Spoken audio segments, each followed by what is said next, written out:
নমস্কার বন্ধুরা, প্রত্যেকটি ছাত্রছাত্রী এবং সরকারি চাকরির পরীক্ষার্থীদের জন্য অতি গুরুত্বপূর্ণ একটি অঙ্কের ক্লাস। আজকের বিষয় লাভ ক্ষতির 2 নম্বর পার্ট বেসিক লেভেল থেকে আমি শেখাচ্ছি এবং কয়েক সেকেন্ডে কিভাবে এই টাইপের প্রশ্নের উত্তর করবেন সেটাই আমি দেখাচ্ছি। তো দেখুন আজকের প্রথম প্রশ্ন কি বলেছে, যে একটি দ্রব্য 600 টাকায় কিনে কত টাকায় বিক্রি করলে 12% লাভ হবে। কিছু না বন্ধুরা, আমরা এই 600 টাকাটা অর্থাৎ মোট টাকাটা আমরা লিখবো, এটা ক্রয় বা বিক্রয় যে কোনো সংখ্যা হতে পারে, আমরা লিখলাম, ইন্টু দিয়ে একটা বাই দিব।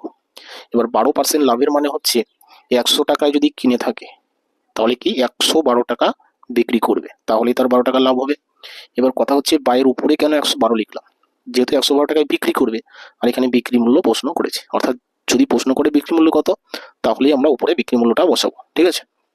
বাস, এবার কাটাকাটি করে যা হবে তাই উত্তর, দুটো শূন্য কাটা, তাহলে কি থাকছে দেখুন 6 আর 112, তাহলে 6 দুগুণে 12 2, 6 এবং 66 হাতে রেখে 67, অর্থাৎ 672 টাকা, এটাই উত্তর, অপশন নাম্বার সি। এবার 2 নম্বর প্রশ্ন বলেছে একটি দ্রব্য 600 টাকায় কিনে কত টাকায় বিক্রি করলে 2% ক্ষতি হবে। এক্ষেত্রে আমরা তাই করব যে 600 টাকাটা আগে লিখে নিলাম ইন্টু বাই, এই বাইয়ের উপরে আমরা কি করব, বিক্রি মূল্য বসাবো, নিচে ক্রয় মূল্য বসাবো, যেহেতু বিক্রি মূল্য দিয়ে প্রশ্ন করা হয়েছে। তাহলে 2% ক্ষতির মানে হচ্ছে 100 টাকায় যদি কিনে থাকে তাহলে বিক্রি করবে কত টাকায়, 2 টাকা কম, অর্থাৎ 98 টাকায়, ঠিক আছে। বাস, এবার কাটাকাটি করুন, এই দুটো শূন্য জাস্ট কাটা, দেখুন অঙ্ক শেষ।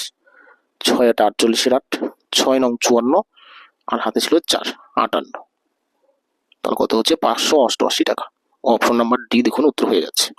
3 নম্বর প্রশ্নে একটি বই 480 টাকায় বিক্রি করে 20% লাভ হলো, বইটির ক্রয় মূল্য কত। মনে রাখবেন এখানে ক্রয় মূল্য চেয়েছে, তবু আমরা একই নিয়মে আসবো যে 480 টাকা আগে লিখে নিলাম ইন্টু, এবার 20% লাভের মানে কি, যদি 100 টাকায় ক্রয় মূল্য হয় তাহলে 20 টাকা লাভ করতে গেলে 120 টাকায় বিক্রি করতে হবে।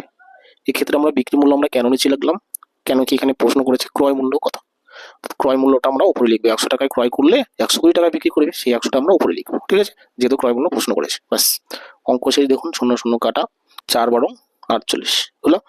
এবার দেখুন কত হচ্ছে, এই 4 আর 100, তাহলে গুণ করলে কত হবে, 400 টাকা হলো, অপশন নাম্বার সিতে 400 রয়েছে, অপশন সি কিন্তু উত্তর। তো একইভাবে 4 নম্বর প্রশ্ন বলেছে একটি পেন 20 টাকায় কিনে কত টাকায় বিক্রি করলে 20% ক্ষতি হবে। যদি উপরের অঙ্কগুলি বুঝে থাকেন অবশ্যই আপনি 4 নম্বর অঙ্কটা করতে পারবেন।